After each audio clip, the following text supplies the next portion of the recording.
Agora são 7h21 e vamos falar dos indígenas do Brasil, a situação do povo indígena sempre massacrado, principalmente no atual governo. A gente vai conversar com Antônio Eduardo de Oliveira, secretário executivo do CIMI, Conselho Indigenista Missionário. Olá, Eduardo, bom dia.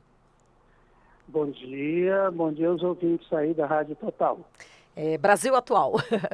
Que é do Brasil atual. Tá ok, Isso. obrigado. E, Eduardo, deixa eu te falar, a Portela, este ano, homenageou os povos tupinambás e a gente sempre vê a questão indígena sendo retratada no carnaval, né? E como você vê este ano, né, a Portela saiu com este tema e a importância, né, de ter um tema explorado por uma escola de samba, né? Principalmente nesse período de tanto retrocesso nessa questão, hein, Eduardo? Olha, isso é muito positivo, né? Demonstra que a sociedade ela está atenta, né, ao tema, ela está solidária com a luta dos povos indígenas no Brasil. Então, não só a Portela, mas outras escolas, blocos, né, de carnaval, né? Teve aquela participação da Alessandra Negrini, né, num bloco Sim. aí em São Paulo, e a gente vê que isso é uma coisa positiva para a luta dos povos indígenas, para a divulgação da causa e, ao mesmo tempo, para que a sociedade tome conhecimento dessa problemática que eu considero que é uma problemática de todo o povo brasileiro. Sem dúvida. Bom, Eduardo, vamos falar agora sobre a decisão, né, do ministro do Supremo Tribunal Federal, né, o Edson Fachin, que decidiu suspender os efeitos do parecer da Advocacia Geral da União sobre a terra indígena Ibirama-Lá Clanô do povo Xoklengue, que fica em Santa Catarina. Então, esse parecer ficou popularmente chamado como parecer antidemarcação, né? Foi criado no governo do Michel Temer, mas também utilizado pelo governo Bolsonaro. E como é que você viu essa decisão? É importante derrubar esse parecer, na sua opinião, inconstitucional? É muito importante e o parecer ele já vinha sendo questionado, né, em várias instâncias do judiciário pela sua inconstitucionalidade, porque ele concebe o marco temporal, né? Ou seja, ele avança, né, um passo à frente do que ainda não foi decidido, né? Porque o marco temporal ele está em julgamento no STF, Supremo Tribunal Federal. E aí a Administração Pública Federal começa a fazer esse tipo de procedimento, né, na questão da demarcação dos territórios indígenas, né? Como você bem relatou, o parecer 001 de 1917, ele foi concebido no governo Temer e agora no governo do Jair Bolsonaro, ele implementa esse parecer de uma forma bastante agressiva, né?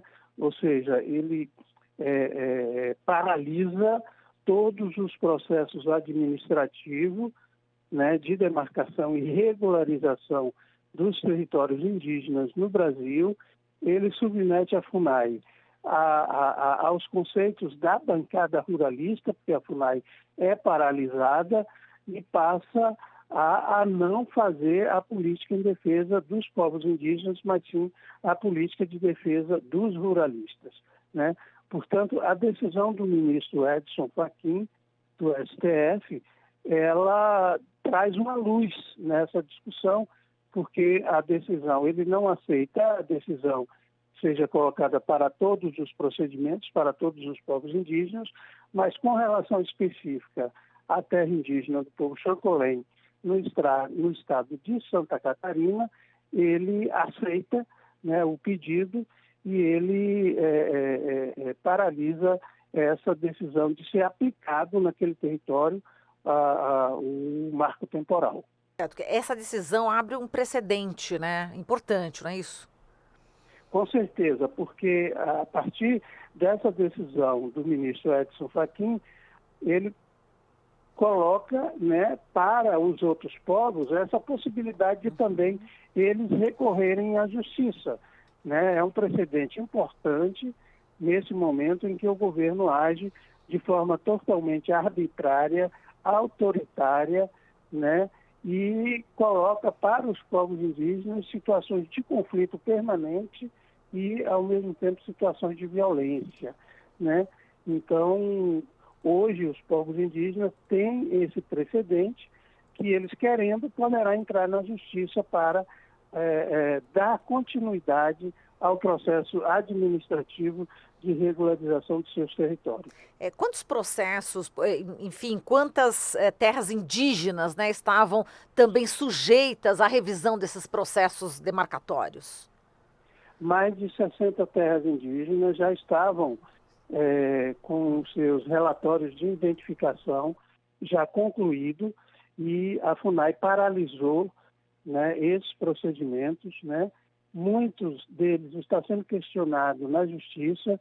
Existem decisões favoráveis do Ministério Público Federal para que esses procedimentos dê continuidade e a FUNAI simplesmente, ao dar continuidade a esses trabalhos de identificação desses territórios, ela está utilizando, né, uma estratégia de modificar os grupos técnicos, ou seja, tirar os técnicos de reconhecido conhecimento, né, nessa área e colocar pessoas sem conhecimento nenhum para dar prosseguimento a esses trabalhos. Isso está sendo questionado também na Justiça, mas a gente espera que com essa decisão do Supremo, inclusive, venha a ter repercussão nesses procedimentos de identificação dos territórios. Né? Isso é importante. Né? Uma outra questão é que a FUNAI ela se coloca totalmente contrária ao direito dos povos indígenas. Ou seja, aí existe, inclusive, uma ação de improbidade administrativa contra o presidente da FUNAI, porque ele está se omitindo das suas responsabilidades com relação à proteção dos direitos indígenas. Exato. Agora, essa presidência da FUNAI está mais ligada mesmo com os ruralistas do que com as comunidades indígenas, né? Totalmente. Ele foi nomeado pela bancada ruralista e pelo senhor Naban Garcia, que é o presidente do INCRA, né? Ele tem tido essa ascendência dentro da FUNAI, né? E tem colocado pessoas lá totalmente favorável ao agronegócio, aos ruralistas e contra os indígenas, né?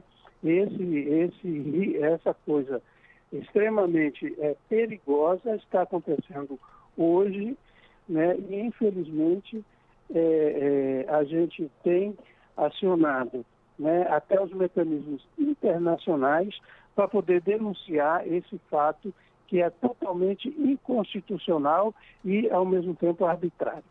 Exato. E o que você podia falar sobre esses grupos técnicos multidisciplinares, né, para a identificação e delimitação de terras indígenas, hein? São importantes esses grupos porque eles acabam atendendo a uma demanda, né, de vários povos indígenas no Brasil, né? O procedimento de demarcação de um território, ele é longo, ele não acontece de um dia para outro, ele é longo, né?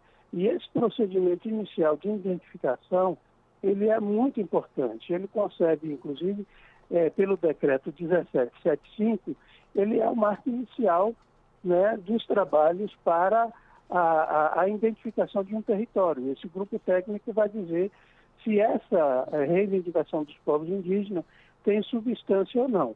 A partir daí sai um relatório e esse relatório, então, ele é aprovado por várias comissões dentro da FUNAI e, se ele tiver substância, ele vai, então, ser publicado no Diário Oficial da União, né?